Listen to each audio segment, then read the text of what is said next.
Yo, welcome to BeatPPL Podcast. This is episode 28. Man, 28 of these episodes started out once a month. Then at some point we went to almost every week. And now I think we're back to like this has been twice a month lately. So yeah, welcome to episode 28. It's almost 2 years you've been rocking with us. So I'm glad to see you here. Whoever's out there watching this, whenever you might be watching this.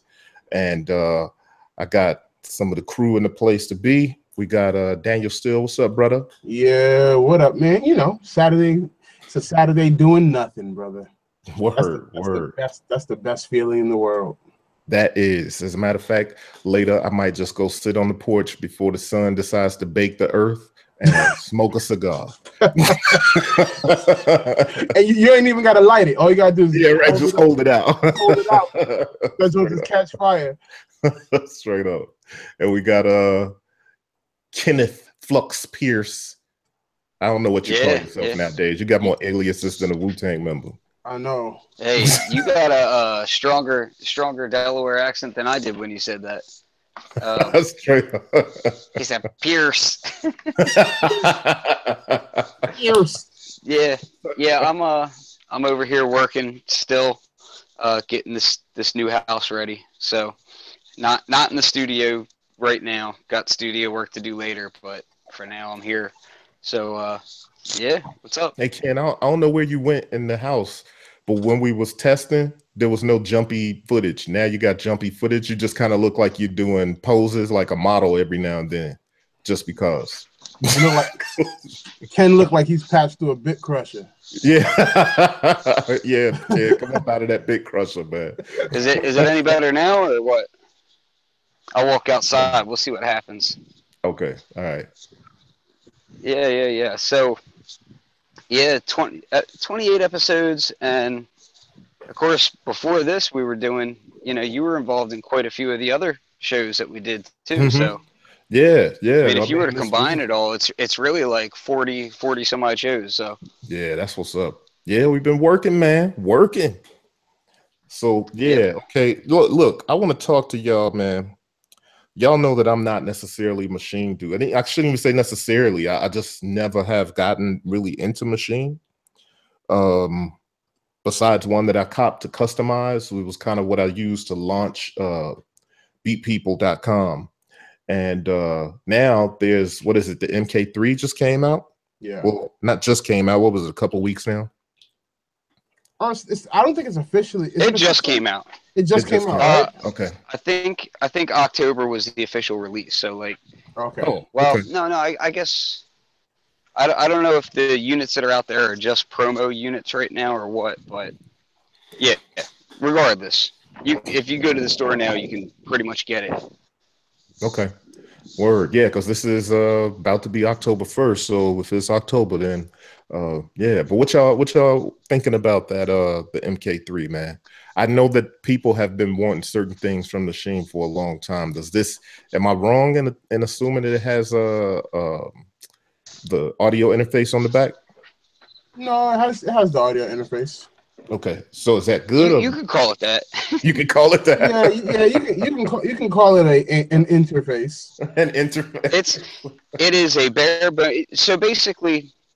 I mean, I'm not knocking it really on because the truth is that it's exactly what I was kind of hoping that they would do for a while now, which is to me, excuse me, the MK2, MK3, the standard size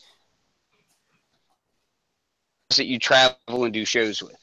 So to me, it makes sense to have an interface on that one. It does not make sense to have an interface on a studio.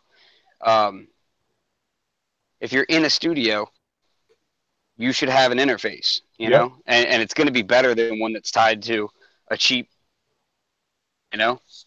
So for me, I still would have liked to have seen 4 outputs instead of 2 in, 2 out. That's a little bit of a misstep for me because I like to see a separate Q mix going either to front of house or to, effects sends, whatever else, I mean, it's better than nothing, and it's the same price.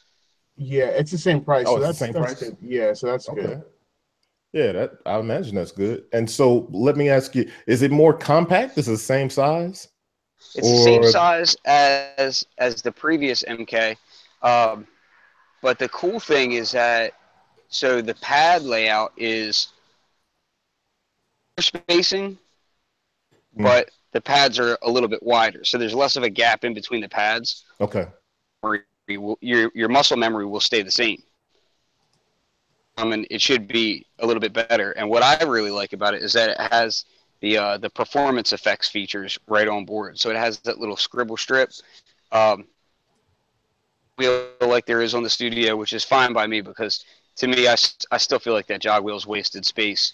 The only thing that it lacks that I kind of wish it didn't lack is the separate audio input controls. So on the Studio, you have input output controls and a separate volume knob all off to the right. I use that a lot. That's the only thing that I think I'm going to miss between the Studio and moving to an MK3, because a lot of times I'll take my Studio out, up, and I'll put my MK2 up there because the Studio just takes up a ton of space.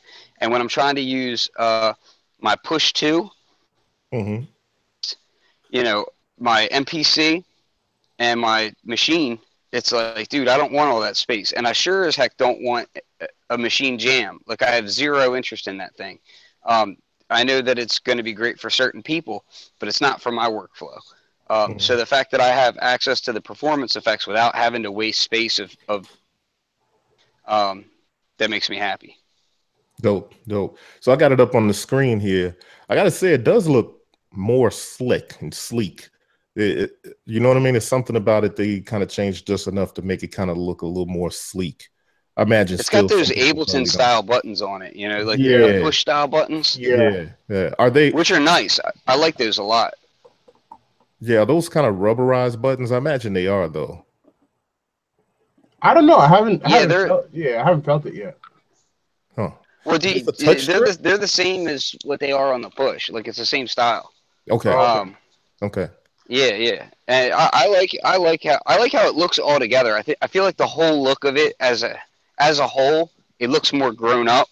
Whereas the old design cues just kind of felt chintzy in a way. Like, they just didn't feel solid, you know, like compared to something like push, compared to something like the MPC.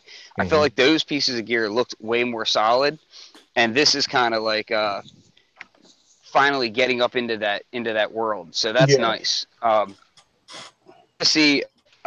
like to see them continue those design cues with the rest of the line, you know, because you figure they'll probably do a micro and a Studio down the road too.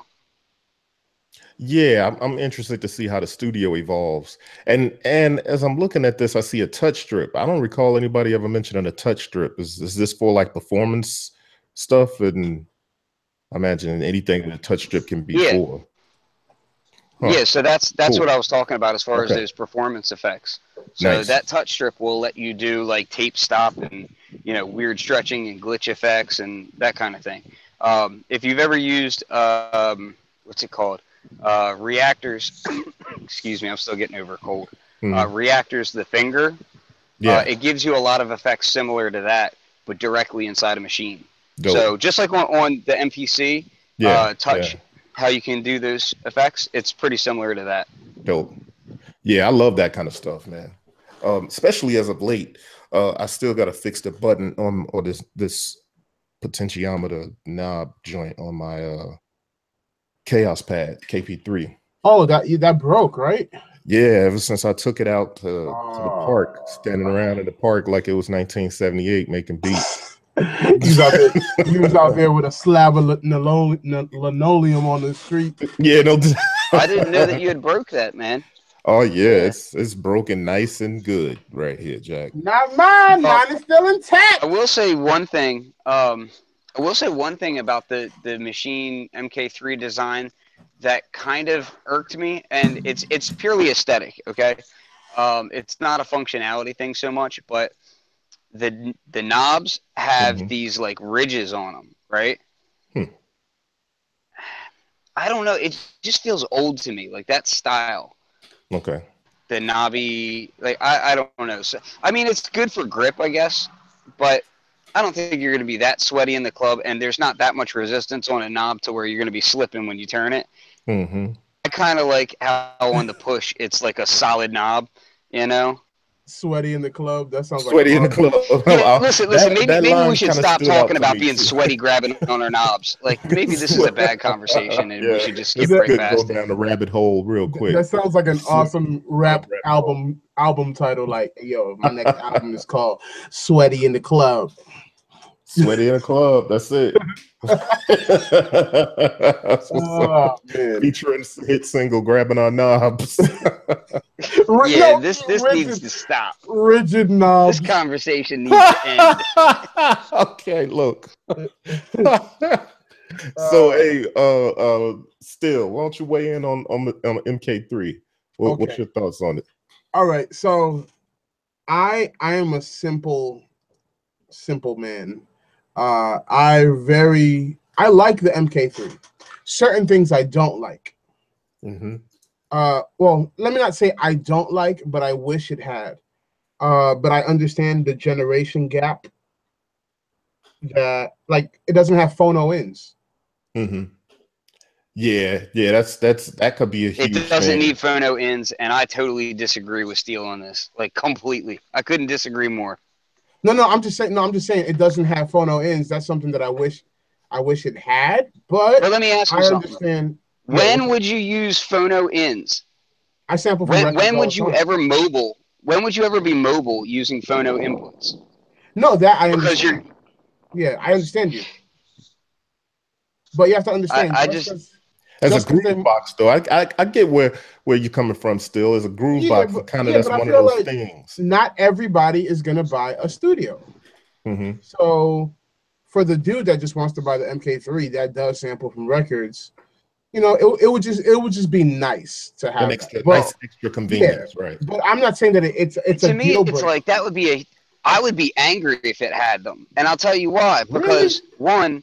How many? I wouldn't like it. I honestly wouldn't, because one, how many people using a turntable either A, mixer hooked to it, which is the preamp, so you're getting line in, not phono in, and two, how many people who only have a turntable don't have a turntable that has a preamp built into it?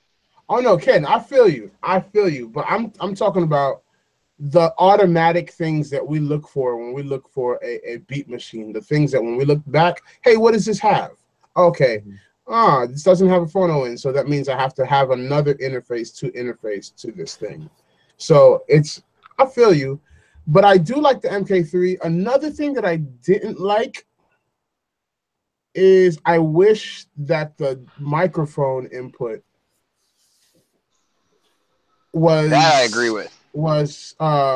Had phantom power. One I agree with. Oh, and I understand why they did it, how they did it, because they're saying that they would need a wall wart to do it. So I understand that, but I do agree. But if that's XLR part of the growing up of the machine, then it is what it is. Like, in my opinion. Yeah. Like I understand it why they did it the way they did it, but I do agree that I would want that. I'm like, dude, even if I'm portable, like I got a Vestax Handy Tracks that has a preamp built in. So like, to me, you have to weigh like the size, and you have to say, okay, what could we fit on here? What could physically fit versus not? And I'll tell you what, you better give me 2 more outputs well before you give me phono inputs. Yeah. For me, the 2 outputs make sense, especially for my situation. I travel with gear, so especially when I'm doing like a live show, I want to be able to queue up stuff. And have a separate mix. So that's why I'm like, man, especially if this is the machine that's going to be great for the stage because it's portable. Like, why didn't you give me two? And that's where I think about it. Yeah, like, why didn't you give me 2 separate outs? Also, most of my other gripes with the MK3 are not really with the actual physical device. It's the software. Like, for instance, I'll give you one thing in the software that I wish Maschine had right away. And this isn't even when it comes to making beats. This is when it comes to auditioning sounds.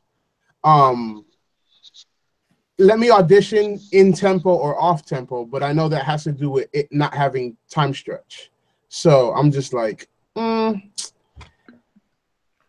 Wait, what doesn't have time stretch? Maschine or the preview function? So okay, so I do not use the browser in Maschine. Okay. Me personally, I don't use the browser.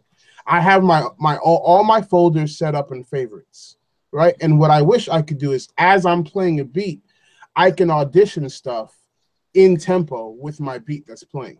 Mm-hmm. Which I could do that in every other software that I'm working in. But Maschine doesn't really have that. So there's this whole like, oh, I gotta drag it in and see if it works. I don't got time for that. Like I don't have time for that. Like, especially on my schedule, like I have to turn in things. I have deadlines. I got stuff that I gotta do. But then that's why I turn to the other software where it's just like, you know, you could do it. So I agree, and that is one thing that I'll tell you that I did see is if you look on the forum, I believe just the other day they updated that the next version of Maschine is in the works and on the way. Oh, that's cool. That's good. I don't want to speak out of turn. I don't want to speak out of turn as to what's on that post. I just got the email that the post went up, so I can't say exactly what's in it. But people need to check that out too. Yeah, check that out. They are, to their credit, they're actively working to improve the software and bring up a lot of features that we've all been looking for a long time. But man, does it feel like it just feels really slow for so long. Yeah. But here's what I'll tell you, and I always tell people this when people ask me, what do I reach for when it's time to make a beat? The first thing I go to is I go to Maschine because it's the fastest workflow for me.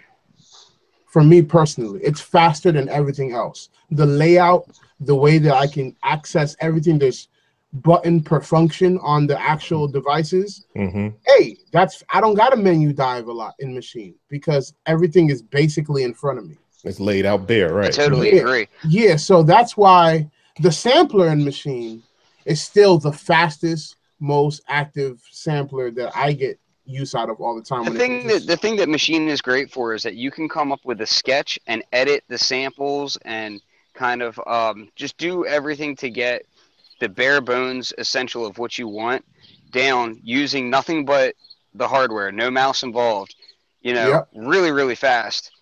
But where you run into the issues is when you start trying to do like actual song creation, and then you start running into things like, oh, well, the automation is like these stepped automation pieces, and it's not like you can't do like a smooth crossfading curve or anything like that. You can't, you can't do a proper song mode yet. Yeah, like have real time stretch on your samples, so like you can't adjust a beat that's 89 BPM and then change it to 76 BPM. Like you can't do that. Wait, I'm gonna have to stop you. With throwing your stuff all off. So you can't do a proper song mode on what? We still talking about the Maschine? Yeah, so it doesn't have like a consolidate scenes type function. Yeah. So you can arrange all your different scenes and patterns into a song, but you can't solidify that. Like you can't just consolidate all that into one song. You know what I mean? Yeah. It'll chain through, but it's always able to be like manipulated and whatnot. And one of the great things about the old school MPC workflow, which MPC workflow has plenty of its own problems as well. Of course. I'm not, I'm not saying that one's necessarily better than the other. I'm just saying that this particular aspect, one of the advantages of being able to consolidate all your separate patterns into one long song allows you to kind of fake audio tracks. Yeah, it does. It does because now you're not limited by scene length or anything. Now you have the entire song and it's all right there, and you can kind of do automation across those multiple scenes that you couldn't do before. If you could consolidate it all, you could. And users have been asking for this for at least, No, I feel you. Automation. Yeah, that's a That's a huge miss, I would think, because I'll tell you, and you mentioned audio tracks. The thing about the new MPCs is that they have audio tracks, but they're not what you would probably know in a typical DAW as linear, right? Where it just starts from 1 to whatever the length of the song is and keeps going. It's audio tracks that are attached to the sequence. So if your sequence loops at 4 bars or 8 bars, that's how long your audio tracks are. But what the cool thing is, tying in what you just said, is you can go into song mode. You take the song mode, you put your sequence together, you put your songs together, then you can convert that song into a sequence that will be however long, 80 bars, 100 bars, or 60 something bars. Then you can start adding audio tracks to that sequence, and you'll have the full length of that song that you just put together that you converted to a sequence. It's those little bitty things, being able to convert back to a sequence or a pattern, being able to add audio tracks after, is kind of what, pushes the envelope forward. No, I feel you. Also, hey, just real quick, people, I got a couple of messages saying, oh, hey, your camera's not working. I'm shutting it off on purpose just so that when I'm walking around, like, it doesn't cause other audio glitches. Audio is more important than video. We should all know this. Yes. Yeah, I also, so the MK3, I'm pretty happy with it, but at the end of the day, it's a controller, and I'm just like, well, I can live with my studio and still be happy. It just takes up a lot of space on my desk. So MK3, if I had one of those, yeah, great. It'll take up less space on my desk, and I could travel with it. And the other thing is that the studio takes up a lot of space that it really doesn't need to. Like, it's overly spacious for what it is. Yeah, there's like everything is spread out so wide on the control. It's like there's a lot of unused space on this joint. If I didn't have more gear, that wouldn't be a problem. But wasn't that? But that was a huge selling point when it first came out, though, right? Was it? I thought the space. I mean, talking about like, oh my gosh, there were people like it's big, and like it has room for this, that, and the other. I think I heard positive things about it, if I remember correctly. I mean, it can be, like I said, if you don't have other gear that needs to take up space in your studio, then that's great. Like, and a lot of musicians these days are all VST based anyway. So for those guys, it's probably fine.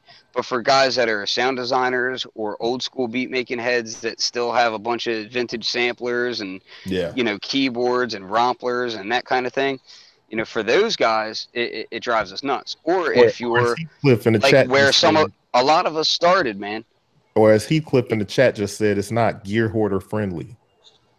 Yeah, exactly. And a lot of us started out in very with very limited means. I mean, when I first started beat making, I can remember all I had was like an MPC on a living room table. You're not putting a studio on a living room table. Now, that being said, you shouldn't be buying a studio if you're just starting out. Like, that's not really who it's marketed to. So I can't fault them for that either.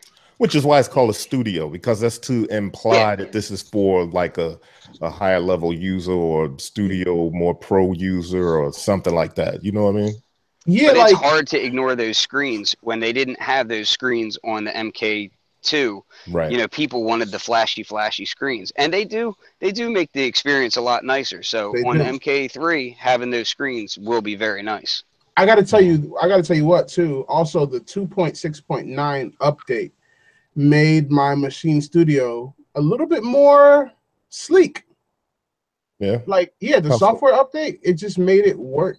Like, they changed the they made some things work better about it. Well, the way it looks, because they did a lot of GUI changes. Oh, okay. So on the actual MK2, like, instead of it being like weird gray, now it's solid black in the background. The font is a little bit different. The spacing is a little bit different. So I remember this morning working on something, and I'm like, oh snap, this is different. It looks more inspiring. So I like it. I like what they're doing. They're making subtle changes that are making the experience better. I'll agree. Like, those changes they're subtle, but they do look a lot nicer. Yeah, they're subtle, but they do look nicer, and they just make the experience a little bit better. It's easier on the eyes. Now the MK3 also, like I said, it would work for me for my lifestyle as a traveling producer, because I travel from constantly working with artists in different states, doing different things, and that kind of would work for me when I want to work with Maschine, because I do not want to travel with my Maschine studio. That's just ridiculous. That is the same exact thing I think about with my MPCX. I love my MPCX. I use it religiously. You know what I mean? But the thought of recently something came across as an opportunity to work with somebody, and the thought of taking my MPCX out the crib, I just don't like that idea. So I see a live in my future at some point. Yeah, man. And that's the thing. It's just like, I refuse to take the Maschine studio with me. Dude, I cram my Push 2 into my book bag, and even that, I'm just like, it's a little too big to be traveling with. Yeah, you're right. I took Push 2 to New York when I went a few months back, and although it was okay, it still was just a little bit. It was just big enough to be slightly awkward. Yeah, because imagine being that dude that wants to make a beat in Starbucks and you bust out a Maschine studio. And put that joint, you know what I'm saying? You're like, people like, come on, buddy. Hey, for the record, I'm pretty sure I've seen Stoney do that. So, yes, but I think Stoney has done that. Yeah, Stoney's crazy. Yeah, she's crazy. And look at how little Stoney is. And she bust out this, put that joint on the table. Like, nah, yo, like that's I can't. Well, hold on. I gotta ask a question to Corry then, because Corry talks about getting a live. Let me fix my video real quick. So Corry talks about possibly having a live in his future, which I've been heavily considering it as well for wholly different reasons. I kind of want to have one strictly for audio editing of my sample packs when I'm on the road. Well, that would definitely be a benefit of it. But here's my question, Corry.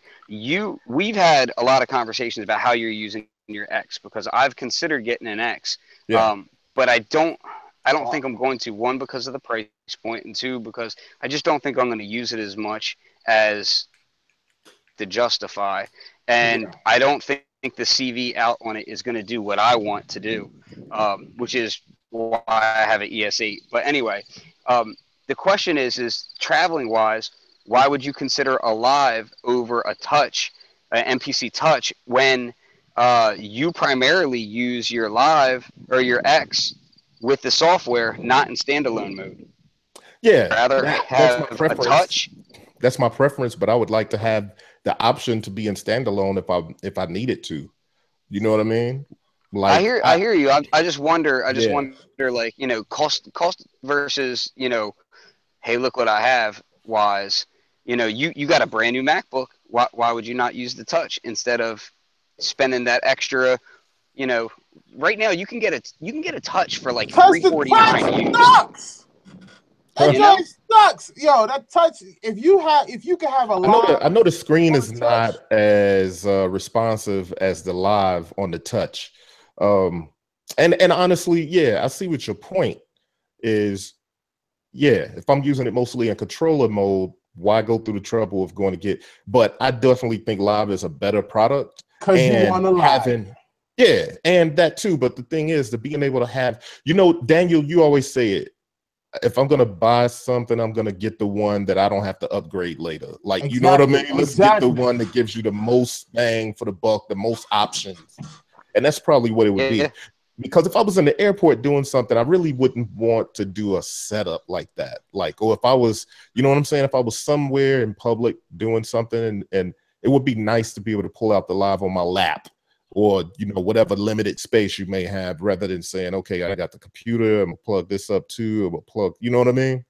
So yeah, and I am kind of playing devil's advocate a little bit, just because I would feel the same way. But I had to ask because it is their other SKU, you know what I mean? Yeah. No, and just so you guys know how dedicated I am, like, let me just show you this real quick. Straight up weed whacking while we're doing this. I had to show you all that. Ken, you're the Renaissance man. Man, that is, man, let me tell you. So it's hardcore dedication. Yeah, Ken's dedicated, man.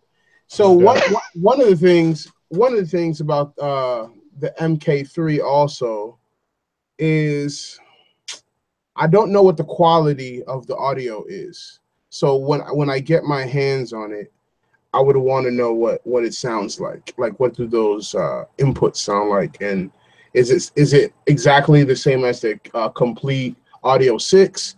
Are they using the same pieces as that? Is it something brand new? Is it, just stuff like that? And how loud is it? Like, how loud is it? Like, what's the output on it? I would hope that the spec for loudness is out there as far as dB range. Yeah. But I do. So my main issue with it is, so the complete Audio 6 is what is it, the Cirrus audio converters in there, and it sounds okay. It doesn't sound phenomenal, but it doesn't sound bad. It is what it is. It's not by any means. The problem that I have is that for some weird reason, Native Instruments doesn't feel the need to build a software mixer for their audio interfaces. Oh man, there's no loopback. There's no loopback. Yo, come on. How are you gonna have a machine with no loop? That's like, you built a groove box, a sampling groove box with an audio interface, but you're just like, nah, we rather have people plug stuff in all the time. No, let them sample off of YouTube. Let them sample off of, oh, come on. I got angry, Ken. I just got angry. This is technology. This is the new day and age. That was my number one gripe out of all of that. That goes back to, Ken, your point when you were saying about why have phono jacks on the input, because I think what the assumption there is that most people are sampling in more digital ways nowadays anyway. Yeah, I feel you. So that's the thing. If you look at, then they don't have loop back, and they don't make it easy for you to use the thing for digital sampling. That becomes a problem. It's almost like, you got to really think about the whole gamut of how people are using stuff. If you make a decision like, no, we're not putting a phono jack on that, but what does it matter? Because they can do all this, that, and the other with doing digital sampling. Decisions like that are what make me question whether or not they actually have people using the gear that they're designing. You know what I mean? Like in-house, like how often are you really using that gear? Because there's no way in heck, if you're actually out there doing the use case that they're talking about, that somebody wouldn't have brought that up well early on. And I would have brought that up the first 5 minutes I used that joint. Like, yo, y'all ain't got no loop back? I'd have brought it up the first 5 minutes of the design conversation. Like, this is like the first thing you need to be doing. Like, because listen, man, that was my number one gripe about the KA6, the Complete Audio 6, was how in the world do you guys not have loopback or any kind of audio mixer on here? Like, this doesn't make any sense. And they were just, they just didn't do it. And I'm like, their audio interface in that same price range has a mixer. They might not all have loopback, but they just about all have some sort of soft routing. Mm-hmm. Hey, Ken, we got a question for you, man. Yeah. Somebody says, how do you feel about the Microsoft Surface for making music? Yeah. So I've been using that. I bought that off of a buddy of mine. I got a used Surface Pro off of a buddy of mine, specifically to use it with Reactor and my modular. Well, let's be real too. But you're like, hold on, Ken. You're like Rod's little brother when it comes to that stuff, because you already know when Rod has something like that, he's gonna be like, Ken, I'll give you this for a discounted price. You'll be able to, he's come up with a lot of stuff from Rod. Shout out to Rod and Willie for having cool stuff that they get tired of. Yeah. Okay. But so basically what happens is I use it with Reactor, and then I've installed Maschine on it, and I have used it with Maschine. Now, guy by any means, shape, or form, right? Like, my brain just doesn't work the way that Microsoft wants it to. So I tend to not like their products all too much. Away from Windows ever since XP. So getting used to the whole Windows 10 thing took me a bit, but it's far improved and runs really well on it. Like, this is a Surface 2. This is the Surface Pro 2, and it runs perfectly fine on there. Now, my much bigger projects, they start to get hampered down, and I got to increase the latency on it for it to work. But for the most part, man, yo, I can plug straight into that thing and take that on the go. It works well. The downside is Native Instruments doesn't implement good touch usage into their stuff. Now, Steele, we could talk about this in a minute, because I know you want to chime in a little bit about that, because we had talked about the touch modes, but it doesn't work touchscreen wise. So you have to treat it like a regular computer with like a mouse and that kind of stuff. Yeah. Which is sad. But I mean, wise, it works. It still feels clunky having a separate computer with you, but at least it's smaller than a regular laptop. It's just a little bit thicker than an iPad, you know? Yeah, it's cool. Touch mode is cool, but you know, like they have a button on all their plugins. To turn on touch mode? Yeah, to turn on touch mode, but it doesn't really work right.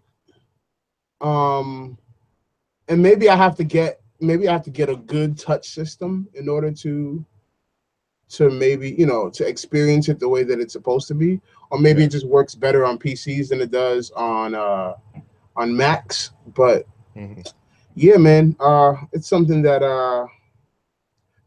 somebody just wrote. I have the Asus touchscreen PC. Reactor works okay with the touchscreen, but it's not optimized. No, it doesn't. Yeah. No, it doesn't. So let me touch on that and just say no, it doesn't. And what I mean by that is, it's very fiddly, man. Like it does that you can use your finger.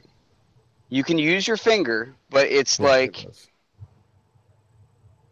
it doesn't work the way you would want a touch screen to work. You know what I mean? Like when I'm inside of blocks and I want to, like, you know, touch things and move things around and whatnot, I feel better using a mouse than I do using my finger on it. So yeah, especially with blocks, Ken, the way that they develop patching in blocks is not good for touchscreen, because you got to turn this whole panel on and patch these little things to all these other little patches things. are real little. Like, not only that, but how you move. So I'm not even really getting into the whole idea of, okay, well, Reactor needs cables on the front. Like that's been a long-standing feature request, but I'm not even going to get into that. I'm talking about, so if you flip the panel over and you are routing those things around, you'll accidentally move panels around, and it just doesn't feel accurate enough, and it just doesn't feel like it's designed for a touchscreen interface at all. It feels like it's designed for a mouse, and that's that. It feels like it's very loosely slapped on top of it. Yeah. And that's that's not the computer's fault. That's how they implement it. It's the fact that they don't optimize. And it's the same with Maschine, where you should be able to just like pinch and zoom on waveforms and that kind of stuff. You can't do any of that. Yeah. So he said the knobs works okay, but that's about it. Can't route it at all. Yeah, it's not built for touch interface. So that means we're not really there yet. That's what that comes down to. The thing is, the technology exists though, because I have 2 modular softwares on my iPad right now that I patch stuff and I design stuff in all the time. I'm designing in Autolus and I'm designing in ZMorse all the time, and those 2 work perfectly, like patching things, and it works really, really good. So I know that the technology exists, especially with a lot of companies porting. And there's the Moog one, and then there's one called Modular. There's a lot of them out there. What it is though, until it becomes one of those things where it comes to the forefront of what technology is doing, to the forefront where it becomes important, where they're like, all of a sudden it's a primary feature set that they need to get right because somebody else is killing them in the numbers because they do it better. You know what I'm saying? Look, I'm just going to say this right now on the chat to every company. Don't sleep on the mobile stuff. Like on the touchscreen stuff, because I tell you what, companies ain't going to be making laptops in the next 20, 30 years. Something new some new sort of interface is going to be happening that you're going to have to start developing for those kind of things. And a lot of companies are doing it already. And yo, I got some apps that work amazingly, and it's all touch interface stuff. It's all touch interface stuff, and I'm just like, and there's a certain connection that when you don't need a mouse and you could just zoom and pan and do all this stuff, it's amazing. Plus, you have the ability to add a controller and have that tactile feel. When you have the option for both, it makes music creation more immersive. Mm-hmm. Like, it makes it more immersive. That's why I understand the MPC X going that route and the MPC Live going that route, where it's a controller with a touch screen interface, because it makes making music more immersive. You know? Yeah, totally. And so let's also consider too what companies probably need to be thinking about, and they should know this. I'm sure they do know this, but look at these stats, man. Device ownership. I don't know what year this is, 2010 to 2015. So that these numbers have risen considerably since then. Cell phone and smartphone ownership, 82 and 92%. Desktop and laptop, 79 to 73. Tablet is down, but I'm sure that's probably more than like desktop and laptop. Or I'm pretty sure that number has grown, but just saying that mobile phones and I know that mobile phones are the primary source of how people use the internet or consume the internet, and they're all touch screens. So that tells you a lot. These companies should be kind of looking at like where those stats are going and why it's like that. You know what I mean? Because that should dictate what their roadmap is. Guys, I rarely use my laptop for anything else but creating music now, and I'm slowly moving towards my iPad to make a lot more music. Mm-hmm. Like that's just where it's at for me, because it's convenient. It's convenient. Imagine being able to hook up my MK3 to my iPad and just make music. That's dope. Yep. I would be the happiest man in the universe if I don't have to carry my laptop with me. So that brings up the question we brought up on the Beatmaker 3 show. Don't you think like Beatmaker would kind of hurt things if they teamed up with somebody the way Ableton teamed up with Akai to do the first push, and they did something similar, a controller dedicated to Beatmaker 3? Kind of like that MPC Element. Yeah.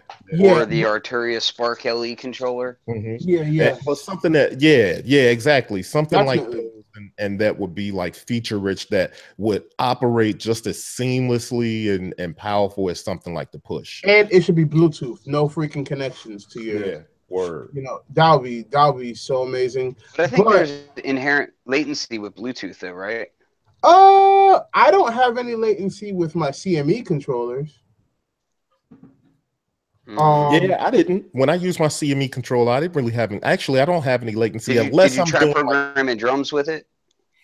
Because programming keys allow you can have more latency, but when you get to programming like 16th hi-hats, it better be locked tight. No, I feel you. Oh, here's my question. Ken, you might know the answer to this. You probably do, because you know a lot of things. What's the class? I know the MK3 is class compliant audio interface, right? Yes. So I can potentially hook that up to my iPad and use the interface that's on the MK3. The interface, from what I understand, the interface would, but the controller would not, because the controller is not class compliant. See, that's another change that I would have done with the MK3, and that's which makes me wonder, like, could they work that into the iMaschine app? Could they work a driver into that? I don't know. I don't know. Yeah, but that's something that I wish was from the beginning of Maschine, that it was. I think that there's reasons for that though. There's reasons, and I think they have to do with that velocity and note pressure and all that's handled. Okay. I think it has a lot to do with that, and it also has a lot to do with the way that it communicates back and forth with the computer as far as the screens and all that. Yeah, but all the way back to the MK1 machine. Okay, yeah, because Man, let me tell you, if I could use the MK3 with iMachine or with BeatMaker, and I can map it out and it be my controller. Oh, trust me, I know. So then it actually adds value to that purchase, because it's just like I can use it in any software. You look at like the Korg.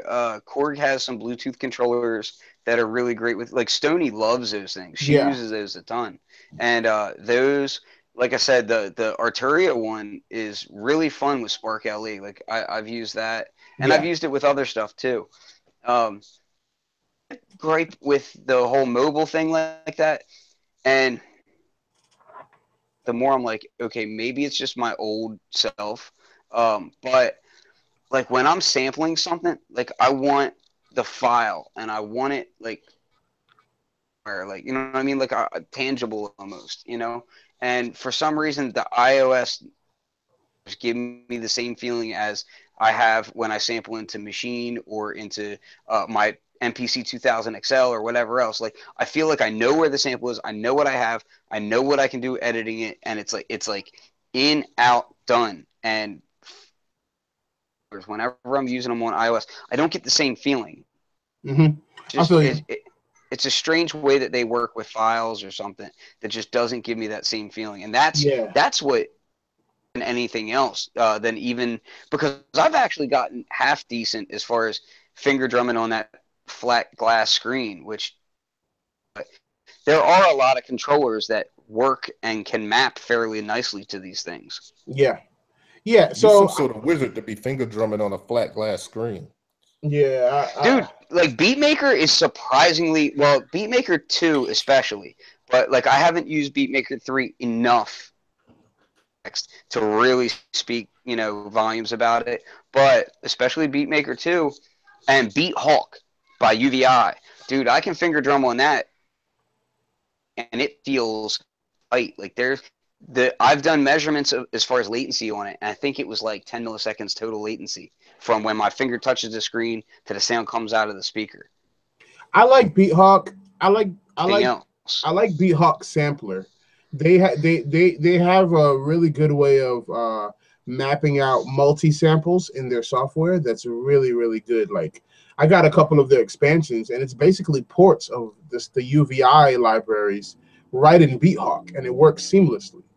Like BeatHawk to me is my favorite. Like I don't have an MPC 2000 XL with me, but I have an iOS device. What can I use? To me, it gives me that same feeling, like the closest to it. Like it feels like a hardware sampler when I'm using it.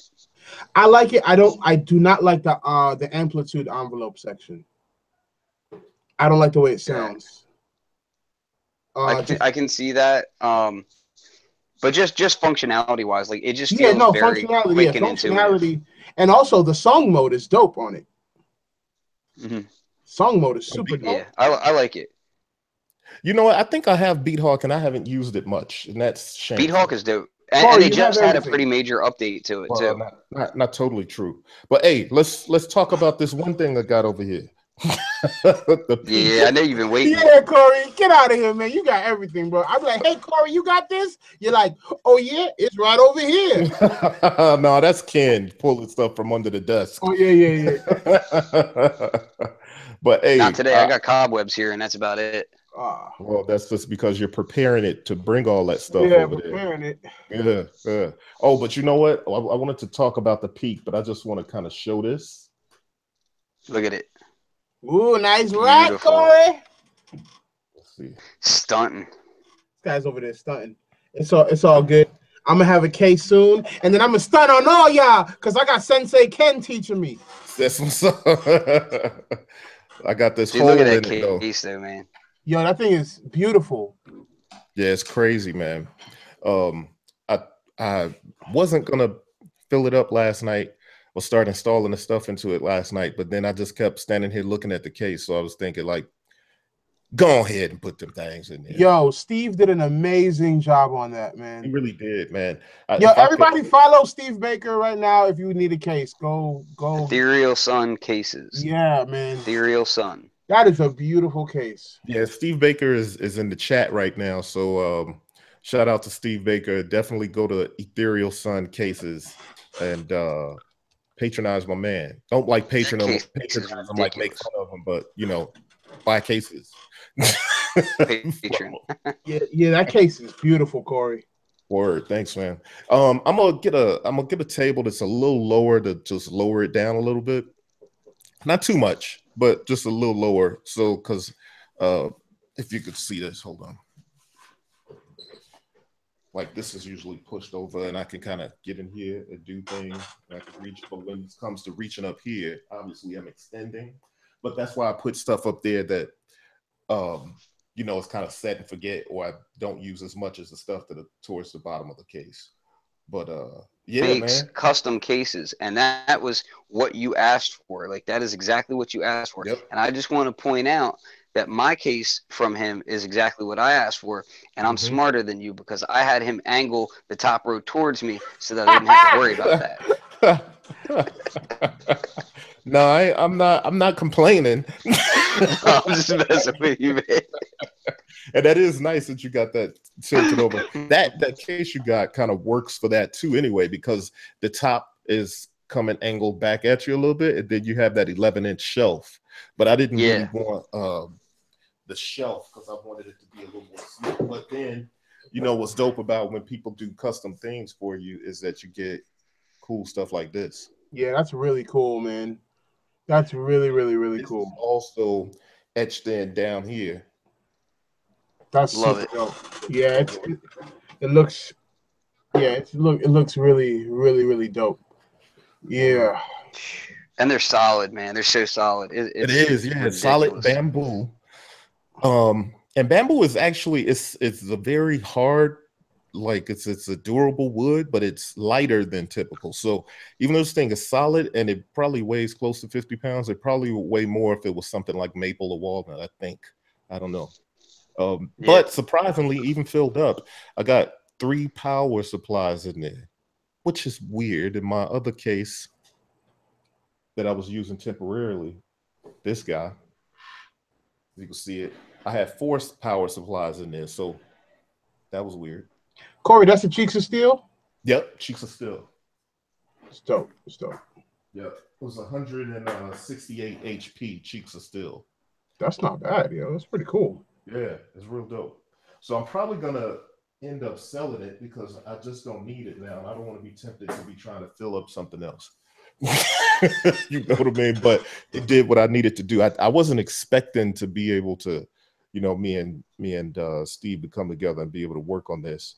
And shout out to Steve Harmon from Synthrotech. Shout out to Cheeks of Steel too. Yeah, Cheeks of Steel.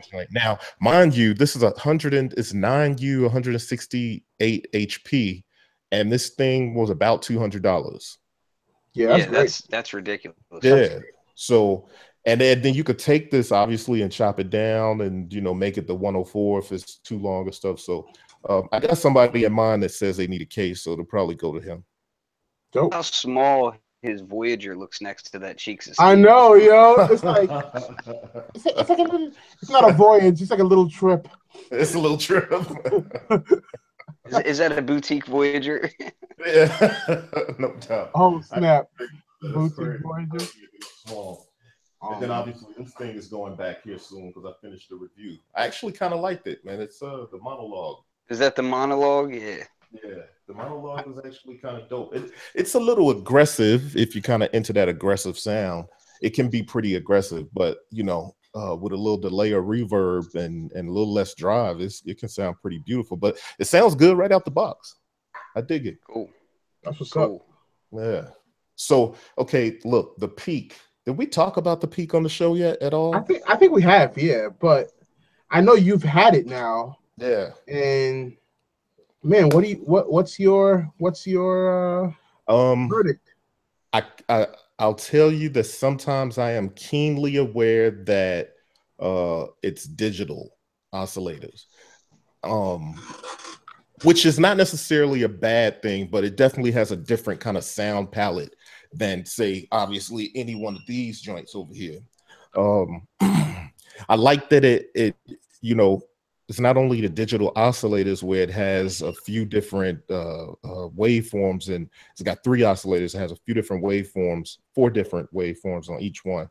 But then there's a more button on there, and on the more button, that's where you can go in and set the wavetables. And I think it has maybe just under 20 wavetables. So now that you get a digital oscillator synth, 3 digital oscillators, but then you have wavetables in it, and I'm hoping they'll, you know, shoot out more. I think they're gonna update that, because I certainly think so. I personally think this was them like, okay, it's got almost 20 or about 20 waveforms. Put it out. We can, you know, beef that up later. Let's get it out there. Realistically speaking, though, you don't need that many wavetables. Like, wavetables are nice, but you really don't need that many to get a hugely varied palette of sounds. Because, it's true. I mean, at that point, you're kind of you're moving towards additive synthesis, and you're you're playing with harmonic sort of thing to try and get there, as opposed to the filtering, and that thing's me really interested. I really like the build of that thing. The build quality is thinking really about good. it. I actually at one point was heavily considering, you know, selling the Prophet 12 and getting a Peak, because on the Prophet 12 is its weak point, but it still has its own sound, and the bitimbral aspect of the Prophet 12. That is beautiful, Corey. Corey, I want one so bad. I want one so bad. Look, I saw this video on YouTube from Mylar Melodies. Yeah, love his stuff. Yo, that sold me on sound design on Peak. Yeah. Because he was making patches on the fly. He was just playing stuff, making patches on the fly real fast. I think this whole video is 31 minutes. He probably made 31 patches, like 1 patch a minute. That's crazy. Like, I was like, it's that kind of thing though. You can really dig in. Now it has the modulation, the mod matrix. That's the only thing. It is a little diving, but I mean, it's dope that you can do things like sweep through the wavetables, and I mean, there's just so much here. Plus the effects, and the filter is nice, and there's just so much here that you can, you know, design with. Yeah, it's amazing. It's a powerhouse. Now I have a weird question. Okay. DeepMind 12 or Peak? Oh, well, if you had one to mess with all the time, which one would you pick? All the time? That is a good gosh. Well, I'm hesitant to say Peak because I know it's new for me, and I would, you know, you know what I'm saying. It's the one. It's newer in my studio than DeepMind. But I mean, if you had to, okay, what's the booty like? I'd probably go on Peak. Excuse me. What's the booty like on Peak? And when I say that, I mean it's like how is it? Like, is it? Peak is a bad summer.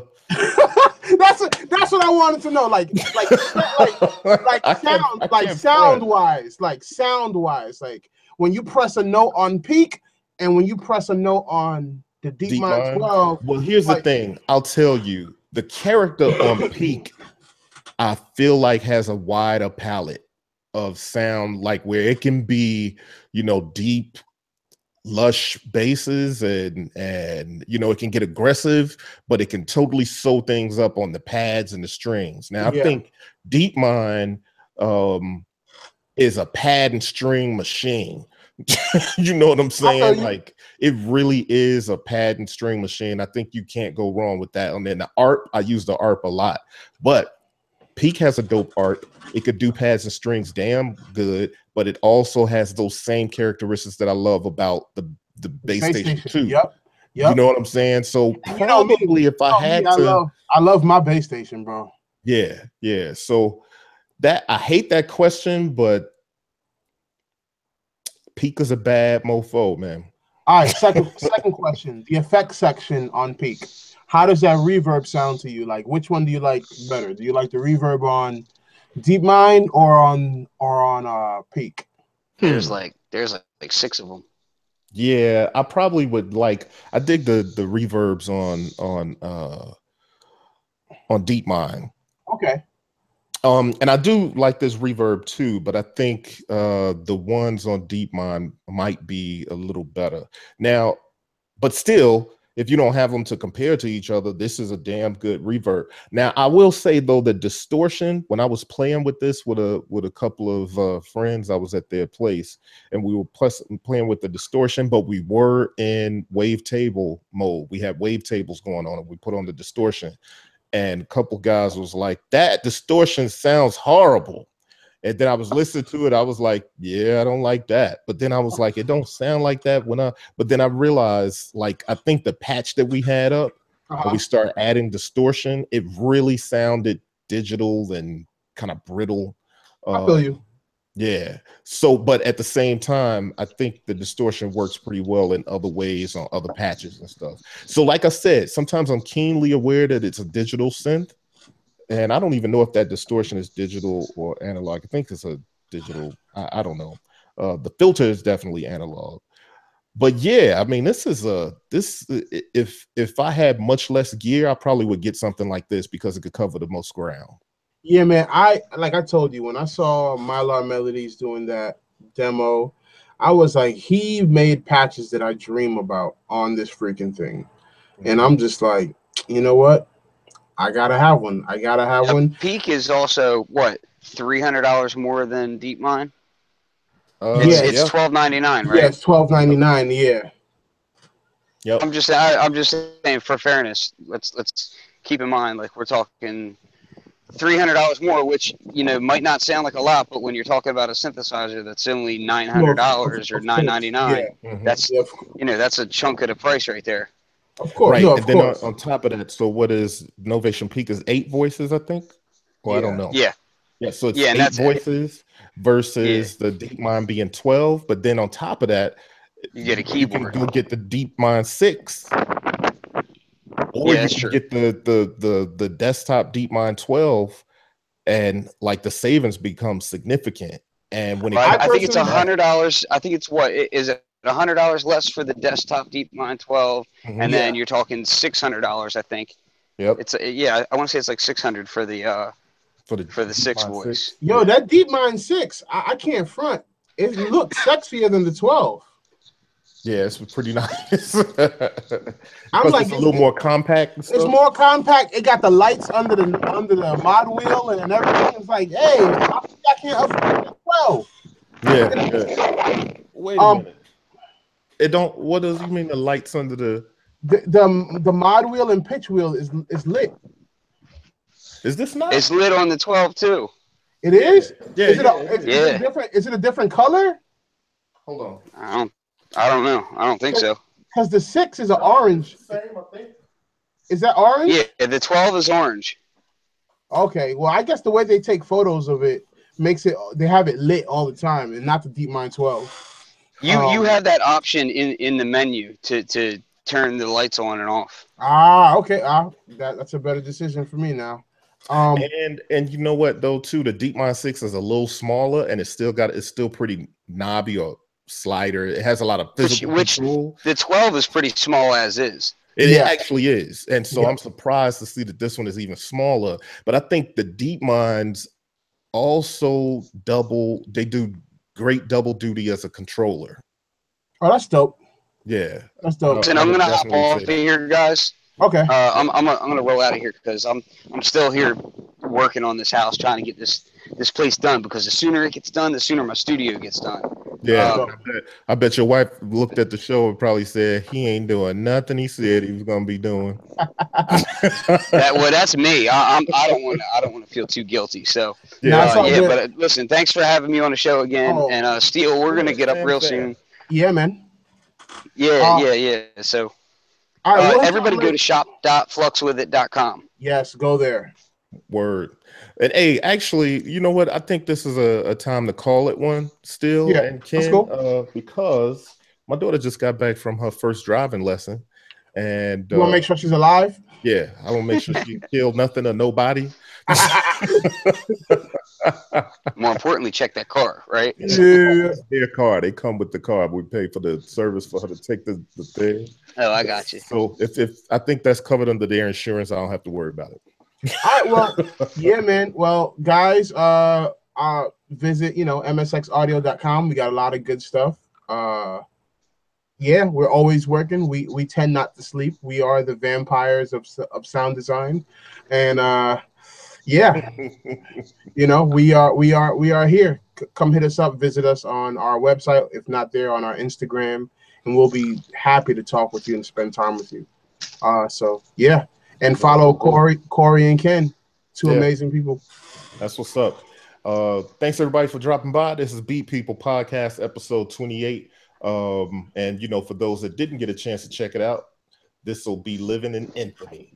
Is that really the thing that I want to say? Maybe. Yeah, I don't know. I don't know if you want to say that, but it's not going to live in infamy, but it's going to live forever for an eternity, or as long as YouTube is on. That's weird. I just saw. I'm seeing the viewers drop off. All right, peace, y'all. All right, peace out. BeatPPL.com, BBoyTechReport.com. Peace. All right.